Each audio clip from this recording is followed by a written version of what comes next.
సాధ్యం కాని హామీలతో చంద్రబాబు ఇచ్చిన మేనిఫెస్టోకు అర్థం.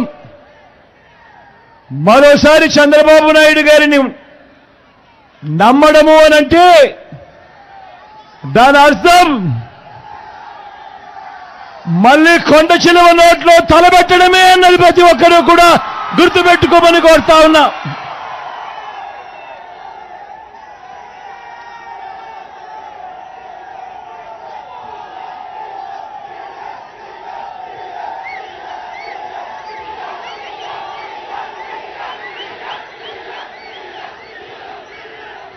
దేవుడి దయతో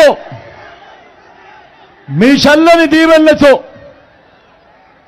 ఈ 59 నెలలలో రాష్ట్రంలో ఎప్పుడూ జరగని విధంగా, రాష్ట్రంలో ఎప్పుడూ చూడని విధంగా అనూహ్యమైన